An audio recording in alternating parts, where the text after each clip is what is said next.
অসুস্থতা একজন মানুষের জীবনে চলার পথে সৃষ্টি করে বাধা। নিজের শারীরিক বা মানসিক অবস্থা বিবেচনায় সম্পূর্ণ সুস্থ থাকতে অনেকেই জানেন না তার কি করা উচিত। তাই স্বাস্থ্য বিষয়ক নানা সমস্যার পরামর্শ এবং সমাধানের পথ বাতলে দিতেই আমাদের সাপ্তাহিক আয়োজন হেলথ কেয়ার ডায়াগনস্টিক সেন্টার নিবেদিত স্বাস্থ্য কথা। প্রতি শুক্রবার এই অনুষ্ঠানে থাকে স্বাস্থ্য বিষয়ক নানা আলোচনায়। স্টুডিওতে থাকেন একজন বিশেষজ্ঞ চিকিৎসক। আমাদের সাথে আজ আছেন বাংলাদেশ মেডিকেল বিশ্ববিদ্যালয়ের ডায়াবেটিস ও হরমোন বিভাগের সহযোগী অধ্যাপক ডাক্তার শাহজাদা সেলিম। আমাদের আজকের আলোচনার বিষয় থাইরয়েড রোগ, লক্ষণ ও চিকিৎসা। দর্শক, আপনাদেরও সুযোগ রয়েছে স্ক্রিনে দেখানো নম্বরে ফোন করে চিকিৎসকের পরামর্শ নেবার। আপনাকে স্বাগত জানাচ্ছি আমাদের আজকের অনুষ্ঠানে। থাইরয়েড রোগ নিয়ে কথা বলতে চাই। থাইরয়েড রোগ বিষয়টা কি, এটা আসলে শরীরের কোথায় থাকে একটু বলতেন যদি। জি, ধন্যবাদ আপনাকে। আমি শুরুতেই একটু সুযোগ নিচ্ছি। বিশ্বের প্রায় সব দেশেই 25 মে বিশ্ব থাইরয়েড দিবস পালিত হয়। তো সেজন্য আমি আপনাকে এবং ডিবিসিকে আমরা আবারও ধন্যবাদ জানাচ্ছি যে সমসাময়িক আলোচনায় সবাইকে ডেকে আনার জন্য। এখন থাইরয়েড গ্রন্থিটি অনেকের হয়তো কিছু ধারণা আছে, কিছু বিভ্রান্তিও থাকতে পারে। এটা একটা গ্রন্থি। হ্যাঁ, আমি খুব সংক্ষেপে বোঝাবার জন্য বলছি যে গলার নিচের দিকে শেষ অংশে, বুকের উপরের অংশে, ঠিক উপরের অংশে একটা এরকম প্রজাপতির মতো খুব ছোট একটা গ্রন্থি থাকে, যেটি সাধারণত দেখা যায় না সমস্যা না হলে। আর কোনো মানুষ যদি অতি ক্ষীণকায়া হয় তাহলে হয়তো দেখা যাবে। তাছাড়া শুধুমাত্র ওটা যদি বড় হয়, যেমন ঘ্যাক বা গলগণ্ড যেটা বলি, সেটি হলে দেখা যাবে। আদারওয়াইজ এটা কিন্তু খুবই গুরুত্বপূর্ণ, কিন্তু চোখে দেখার মতো নয়। গুরুত্বপূর্ণ এই কারণে, এটা থাইরয়েড যে হরমোন তৈরি করে, এই হরমোনটা দৈহিক বৃদ্ধি, মানসিক বৃদ্ধি এবং বিপাকীয় সকল কর্মকাণ্ড নিয়ন্ত্রণ করে।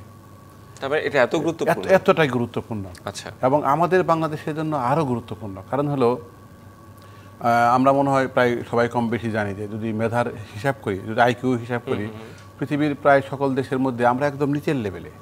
এবং এর পিছনে কিন্তু থাইরয়েড হরমোনের ঘাটতি জড়িত। তাহলে যে দেশগুলো মেধাবী জাতি বলে পরিচিত হয়েছে, তারা এটা নিশ্চিত করেছে যে অধিকাংশ মানুষ থাইরয়েড হরমোনের মাত্রা ঠিক আছে। তাহলে দেখুন কতটা গুরুত্বপূর্ণ, যে কোনো অর্থেই গুরুত্বপূর্ণ। কিন্তু আমরা তো এটাতে আসলে খুবই উদাসীন দেখা যায়। আমরা কিভাবে বুঝবো যে একজন মানুষের থাইরয়েড সংশ্লিষ্ট সমস্যা রয়েছে? হ্যাঁ, এটা যে উদাসীন বললেন, পিছনে কিন্তু এটা একটা কারণ আছে। কারণ হলো যে থাইরয়েডের রোগীর প্রধান সমস্যা হলো হাইপোথাইরয়েডিজম, থাইরয়েড হরমোন কম তৈরি হওয়া। আচ্ছা। এটা কিন্তু লক্ষণ দেখা দিতে অনেক সময় নেয়।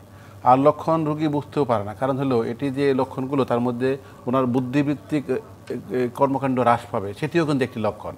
তাহলে উনি কিন্তু এই সমস্যা নিয়ে ডাক্তারের কাছে যাচ্ছেন না। এবং আমেরিকাতেও একটি গবেষণায় দেখা গেছে যে রোগীগুলো থাইরয়েডের হরমোনের ঘাটতি বা হাইপোথাইরয়েডিজম নিয়ে শনাক্ত হচ্ছে, তারাও কিন্তু প্রায় 60% অন্য কারণে ডাক্তারের কাছে গিয়েছিলেন।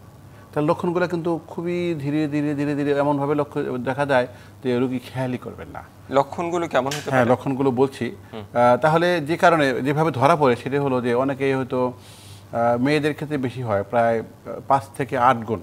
মানে একজন ছেলে রোগী পাইলে 5 থেকে 8টা মেয়ে রোগী পাবো হাইপোথাইরয়েডিজম, এত বেশি। আচ্ছা। এরা যে কারণে যায় যে কারো কারো মাসিক ঠিক নেই, মুখে ছেলেদের মতো লোম হয়ে যাচ্ছে, মাথার চুল পড়ে যাচ্ছে, অথবা মোটা হয়ে যাচ্ছে। অনেকেই বাচ্চা নিতে ব্যর্থ হচ্ছেন, অথবা বাচ্চা নেওয়ার পরে দেখা গেলো যে বাচ্চাটি টিকছে না, 5, 6, 7 মাসের সময় গিয়ে অ্যাবর্শন হয়ে যাচ্ছে। কিছু কিছু রোগী ডিপ্রেশন বা মানসিক অবসাদ এরকম কোনো লক্ষণ নিয়ে মানসিক রোগ বিশেষজ্ঞের কাছে যান, পরে দেখা গেলো না ওইটা সমস্যা না, তার মধ্যে থাইরয়েডের ঘাটতি। কিন্তু এটা বলছি প্রাপ্তবয়স্কদের ক্ষেত্রে।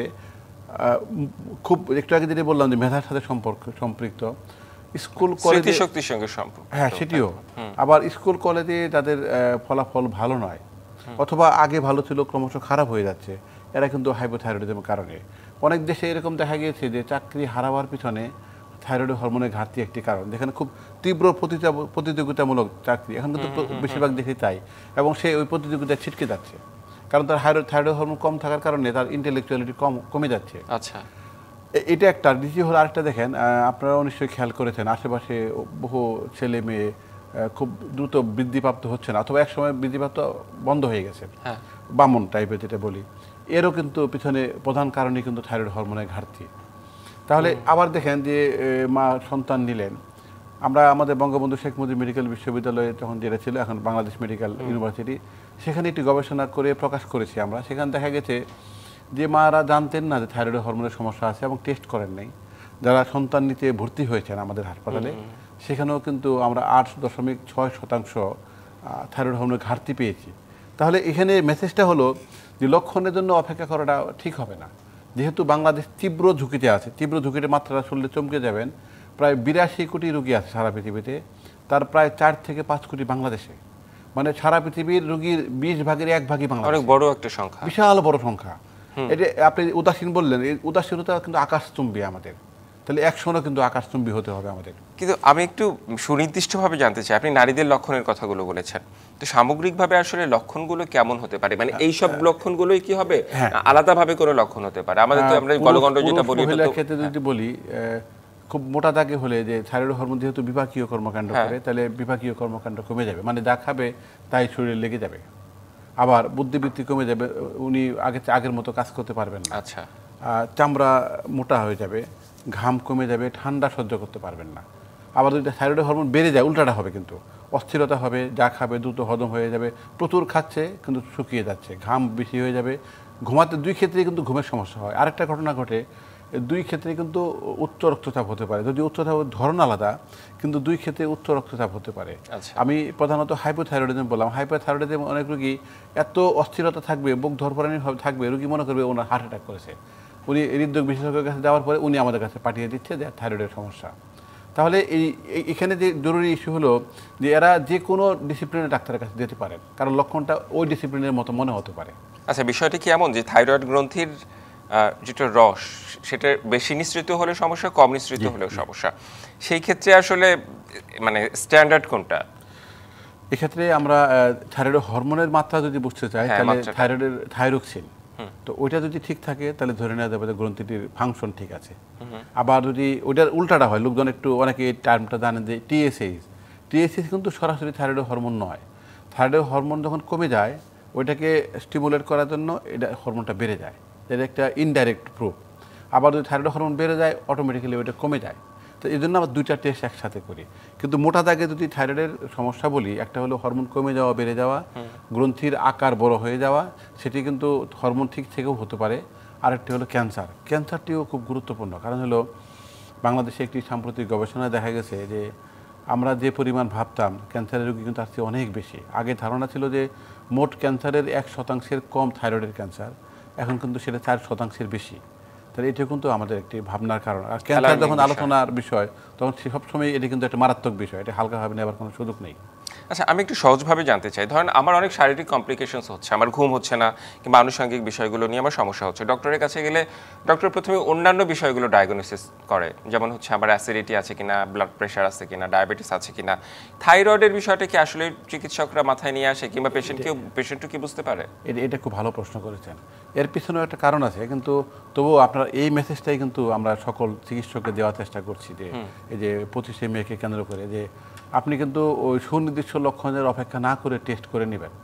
টেস্ট করলে কমপক্ষে 10 জনের 6 জন তাদের সন্দেহ ছিল না, তাদেরও কিন্তু থাইরয়েডের সমস্যা ধরা পড়বে।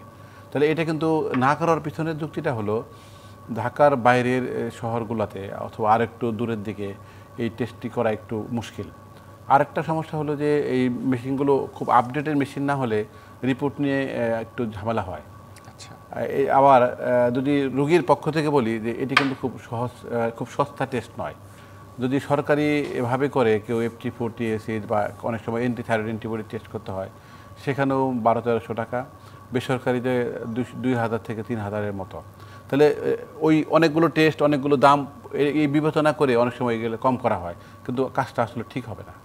মানে এটা আসলে করা উচিত। আচ্ছা, আমি একটু যদি জানতে চাই যে গলগণ্ড আমরা দেখে আসছি, এখন যদিও কম দেখা যায়, এই যে বাইরে থেকে প্রকাশ হওয়া একদম ভেতরে থাকা, এই ব্যাপারটা একটু ক্লিয়ার করবেন? দারুণ প্রশ্ন করেছেন। বাইরে থেকে যখন দেখছি, আমরা দেখছি কখন, আরও ইন্টারেস্টিং হলো এক্ষেত্রে কিন্তু রোগী কিন্তু অনেক পরে দেখে, তার ঘনিষ্ঠজন, বন্ধু বান্ধব, আত্মীয় স্বজনরা দেখে, কারণ অল্প অল্প করে বাড়ছে, রোগী কিন্তু নজরে পড়ে নাই। অথবা অনেক পরে উনি আয়নাতে গিয়ে আয়না দেখে সন্দেহ হলো যে আমার কি গলা একটু ফোলা কিনা। তো এখানে যদি বাইরে থেকে দৃশ্যমান হয়, তাহলে তো রোগীও বুঝতে পারবে, আত্মীয় স্বজনও বুঝতে পারবে। আমরা তো কিন্তু দেখি, তারপরে পালপেট করি, ইন্টারেস্টিংলি আমরা এই গবেষণাটার জন্য প্রস্তুত হচ্ছি, কারণ একটু ব্যয়বহুল বটে। মুম্বাইতে ওরা একটা গবেষণা করেছে যে যাদের বাইরে থেকে দেখা যায় না এমন প্রাপ্তবয়স্ক লোকদের আলট্রাসোনোগ্রাম করে দেখা গেছে যে এদের 5% বেশি কিন্তু গ্রন্থিটি বড় হয়ে গেছে। তাহলে বাইরে থেকেও দেখা যেরকম সেটি তো অবশ্যই, না দেখা গেলেও কিন্তু সমস্যাটি আছে। এখন কেন বড় হলো এটা কিন্তু খুব গুরুত্বপূর্ণ বাংলাদেশের জন্য, বিশেষ করে বলছি যে এই থাইরয়েড গ্রন্থির প্রধান কাজ হলো হরমোন তৈরি করা। তো হরমোন তৈরি করা যখন কোনোভাবে বাধাগ্রস্ত হচ্ছে তার প্রধান কারণ হলো আয়োডিন। আয়োডিন, আমি এই প্রসঙ্গেই আসবো। একজন দর্শক রয়েছে ফোনে, আমরা একটু ফোনটি নিয়ে আসতে চাই। দর্শক কোত্থেকে বলছেন, পরিচয় দিয়ে আপনার প্রশ্নটি করতে পারেন। আমি পিন্টু দুয়ারি পটুয়াখালী থেকে বলছি। জি, হ্যাঁ, আমার প্রশ্নটা হচ্ছে স্যারের কাছে, অনেকে পরীক্ষা নিরীক্ষা না করে আন্দাজে অনেক সময় এই থাইরয়েডের ওষুধ দিয়ে থাকে, মানে তাতে কি প্রতিক্রিয়া দেখা দিতে পারে, এটাই হচ্ছে আমার প্রশ্ন স্যারের কাছে। সকলকে ধন্যবাদ। যে এটি কিন্তু খুব ভালো প্রশ্ন করেছেন, আমি মানে জনগুরুত্বপূর্ণ প্রশ্ন হিসেবে নিতে পারি। থাইরয়েডের হরমোন আমরা এতক্ষণ যাবত যেটি বললাম যে লক্ষণগুলো এমন যে চট করে বোঝা যাচ্ছে না, তাহলে কি ভিত্তিতে আমি ওষুধ দিব? আবার টেস্ট করেও এই টেস্টের রিপোর্টটাকে ব্যাখ্যা করে একটা লাক্সই ওষুধ ঠিক করা, এটাও কিন্তু হরমোন বিশেষজ্ঞ বাদে অন্যদের ক্ষেত্রে একটু জটিল হবে। তো যে টেস্টই করে নাই ওষুধ দিয়ে ফেলো সে তো একটু মারাত্মক কাজ করেছে। কিন্তু সাধারণভাবে যদি বলি, কোনো রোগ শনাক্ত হওয়ার আগে কিন্তু কোনো ওষুধ দেওয়ার সুযোগ নেই।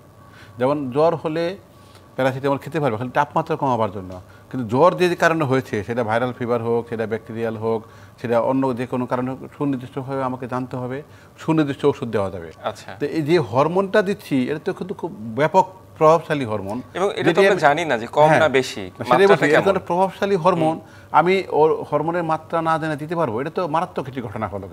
কিন্তু আসলে কিন্তু হয়ও এটা, উনি যেটা বলেছে এটা কিন্তু উনি হয়তো কাছাকাছি কোথাও দেখেছেন, কিন্তু এটা আমি খুব স্পষ্ট মেসেজ বলি, এটা দেবার কোনো সুযোগ নেই এখন যদি টেস্ট না করা পর্যন্ত। হ্যাঁ, কারণ খালি টেস্ট না, টেস্টেই একটি হরমোন বিশেষজ্ঞ নির্ধারিত করবে যে এই টেস্টের ফলাফল ওনার হাইপোথাইরয়েডিজম, হাইপারথাইরয়েডিজম, আবার এখানে আরও দুইটা মাঝখানে পর্যায়ে আছে, যেমন প্রি ডায়াবেটিসের মতো সাবক্লিনিক্যাল হাইপোথাইরয়েডিজম, সাবক্লিনিক্যাল হাইপারথাইরয়েডিজম।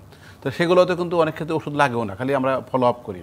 তাহলে এগুলোর সুনির্দিষ্টভাবে আমার অবস্থানটা ব্যাখ্যা করে আমি রোগীকে বলবো যে আপনার এই ওষুধ দেওয়া হচ্ছে, ফলাফলেই আপনাকে ওষুধ লাগবে না, এইভাবে অপেক্ষা করবেন। জি, নিশ্চয়ই আমরা আরো আলোচনা করতে চাই, বিশেষ করে আয়োডিন সংশ্লিষ্ট বিষয়গুলো নিয়ে কথা বলতে চাই, কারণগুলো নিয়ে কথা বলতে চাই। একটা বিরতিতে আমাদের যেতে হবে, বিরতির পর ফিরে এসে আমরা আলোচনায় ফিরবো। বিরতি নিচ্ছি ডিবিসি নিউজের সাপ্তাহিক আয়োজন হেলথ কেয়ার ডায়াগনস্টিক সেন্টার নিবেদিত স্বাস্থ্য কথায়, সঙ্গেই থাকুন। আবারও স্বাগত ডিবিসি নিউজের সাপ্তাহিক আয়োজন হেলথ কেয়ার ডায়াগনস্টিক সেন্টার নিবেদিত স্বাস্থ্য কথায়। আমাদের সাথে আজ আছেন বাংলাদেশ মেডিকেল বিশ্ববিদ্যালয়ের ডায়াবেটিস ও হরমোন বিভাগের সহযোগী অধ্যাপক ডাক্তার শাহজাদা সেলিম।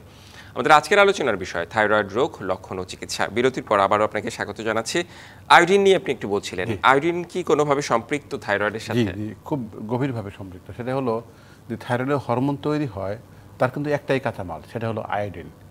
আর আমরা কিন্তু এটা জানি, কিন্তু আরও অনেক কর্মকাণ্ড সরকারেরও ছিল যে ইউনিসেফের অর্থায়নে 1993 সন থেকে 2007 পর্যন্ত ইউনিভার্সাল সল্ট আয়োডিনেশন নামে একটা প্রোগ্রাম চলতো, যেটির মাধ্যমে বাজারে যত লবণ বিক্রি হবে সেই লবণে আয়োডিন মিশানোর জন্য, যাতে মানুষের আয়োডিনের ঘাটতি দূর হয়। এটি কিন্তু খুব ভালো প্রভাব পড়েছিল।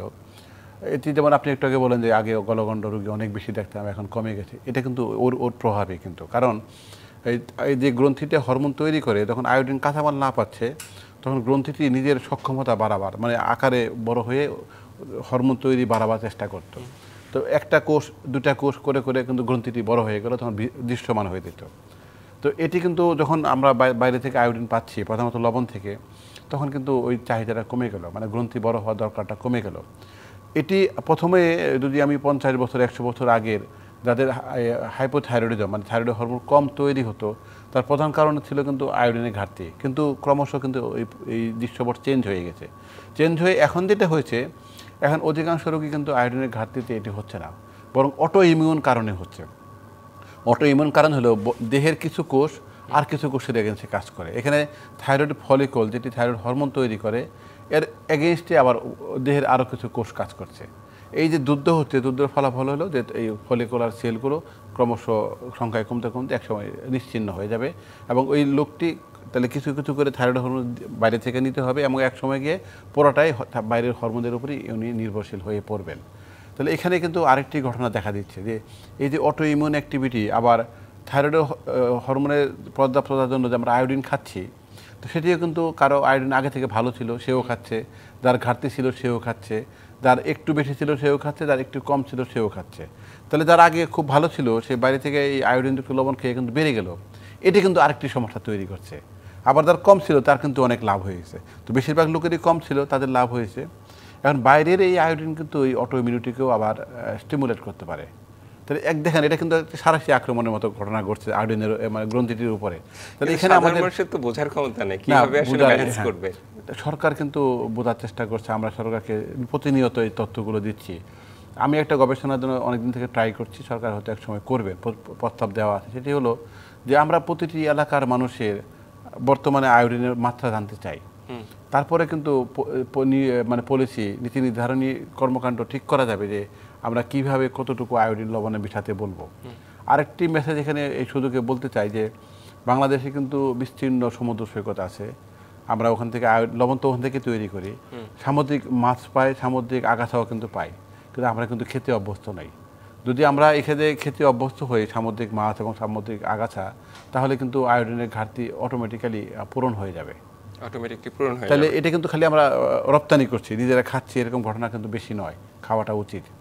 আচ্ছা, আমি একটা বিষয় জানতে চাই যে আমাদের যেমন হাতে ব্যথা হলে আমরা বুঝি যে হাতে ব্যথা, চোখে সমস্যা হলে চোখে, দাঁতে সমস্যা হলে দাঁতে। থাইরয়েডের সমস্যা হলে তো আসলে গলায় মানে সুনির্দিষ্ট কোনো সমস্যা হয় না, তো বিভিন্ন শারীরিক সিমটম দেখা দেয়। সেই ক্ষেত্রে আসলে কি থাইরয়েড চেক করা উচিত প্রত্যেকটি মানুষের? এখানে এটা অনেকটা এরকমই যে থাইরয়েড গ্রন্থির সমস্যাটা এই গ্রন্থি যেখানে আছে সেখানে হয় না, কিন্তু সেখানেও কিন্তু হতে পারে, প্রদাহ হতে পারে। এবং সেই ক্ষেত্রে কিন্তু রোগী বুঝতে পারেন যে আমার এখানে, উনি কিন্তু গ্রন্থিটা আগে কোথায় জানতেন না, কিন্তু ব্যথাটি কোথায় হয় সেটা কিন্তু বুঝতে পারেন। এবং এটি এই প্রদাহটা শুরুতে সাধারণত কোনো ভাইরাল ফিভার হয়, ভাইরাস জনিত জ্বর হয়, তারপরে এই 5-6 দিন 7 দিন পরে প্রদাহটা হয়। তাহলে একবার রোগী যদি এই অভিজ্ঞতা হয়ে থাকে, পরের বার কিন্তু সে বুঝতে পারে এইরকম জ্বর হলে এবারও কিন্তু হবে। তো সেই ক্ষেত্রে যেটি হয়, এই প্রদাহের কারণে ভিতরে যে ওই হরমোনটি ওইটা কিন্তু তৈরি হয়ে একটা রিজার্ভ থাকে, ওটি কিন্তু প্রদাহের সময় বেরিয়ে আসে। তাহলে ওনার কিন্তু ওই থাইরয়েড হরমোনের অতিরিক্ত মাত্রা থাকলে যে লক্ষণ হয়, যেমন বুক ধরপড়ানি, অস্থির লাগা, ঘাম হওয়া, হৃদপিণ্ড মানে পালপিটেশন হতে বুঝতে পারবেন, উনি কোনো কাজ করতে পারছেন না, এই লক্ষণগুলো কিন্তু দেখা দিবে। তো এটা কিন্তু ওই যে আগের যে প্রশ্ন করলেন ওরকম, ওই অনেক রোগী তখন আবার এটা ওষুধ খায়, ওষুধ কিন্তু খেতে হয় না, কারণ যে পরিমাণ তৈরি হয়ে বাইরে এসে গেছে ওটা কিন্তু ফুরিয়ে যাবে দ্রুত। তাহলে আমাদের কাজ হলো লক্ষ্য রাখা এবং প্রয়োজন হলে ব্যথা কমার ওষুধ দেওয়া, বুক ধরপড়ানি থাকলে বুক ধরপড়ানির ওষুধ দেওয়া, আর অন্য কোনো থাইরয়েডের ওষুধ কিন্তু দরকার নেই, কারণ এটা কারো 2 সপ্তাহ 3 সপ্তাহের মধ্যে ওষুধ না খেলেও ঠিক হয়ে যায়। কিন্তু যাদের একবার হয়েছে, একটা জিনিস মনে রাখতে হবে, গ্রন্থি কিন্তু ক্ষতিগ্রস্ত হচ্ছে। তো আমরা তখন করি কি যে বারবার হবে এই ঝুঁকিটা কমাবার চেষ্টা করি, কারণ যতবার হবে ততবারই গ্রন্থি ক্ষতিগ্রস্ত হতে হতে একসময় গিয়ে থাইরয়েড হরমোন আর তৈরি করতে পারবে না। তো গ্রন্থি যদি সক্ষম থাকে হরমোন তৈরি করতে পারে, যেহেতু অতি গুরুত্বপূর্ণ হরমোন, সেটি কিন্তু ওই রোগীটির জন্য বা ওই মানুষটির জন্য খুব ভালো হবে। খুব ভালো হবে। আচ্ছা, নিয়মিত কি চেক আপ করা উচিত? জি, এটি খুব আমাদের বাংলাদেশের জন্য অত্যন্ত গুরুত্বপূর্ণ। আমি কয়েকটা জায়গা বলি যেখানে টেস্ট করা উচিত। পৃথিবীর অনেক দেশ তাদের নাগরিকদের জন্য 7ম অধিকার হিসেবে থাইরয়েড হরমোনের মাত্রা জানাটা যোগ করেছে। কত গুরুত্বপূর্ণ! এবং তারা করেছে কি, জন্ম সনদে কিন্তু লেখা থাকবে। তাহলে আমাদের কিন্তু দিন দিন বেশি সংখ্যক প্রসব কিন্তু সরকারি বা বেসরকারি হাসপাতালে হচ্ছে, তাহলে সেখানে লেখা থাকা উচিত, নাম্বার 1। নাম্বার 2 হলো কোনো ছেলে বা মেয়ে যখন স্কুলে যাবে, তাহলে স্কুলের বাকি যাই কিছু কাগজপত্র তৈরি করুক, ওর মধ্যেও কিন্তু থাইরয়েড হরমোনের মাত্রা জানা দরকার, যেহেতু মেধার সাথে সম্পৃক্ত আছে। তাহলে প্রতিটি স্কুলেরই কিন্তু তার ছাত্রছাত্রীদের মেধাবী হয়ে গড়ে উঠবে, তার দায়িত্ব নিতে হবে। সে টাকা কোত্থেকে আসবে সেটা কিন্তু চাইলেই পারা যাবে। ওই ছেলে মেয়ের পরিবার দিতে পারে, স্কুল কর্তৃপক্ষ ব্যবস্থা করতে পারে, সরকার কন্ট্রিবিউট করতে পারে। এরপরে প্রাপ্তবয়স্ক সময়ে যারা চাকরিতে ঢুকবে, চাকরিতে কিন্তু বাধ্যতামূলকভাবে থাকা উচিত। সকল জায়গায় হচ্ছে তা না, কিন্তু কাগজ কলমে কিন্তু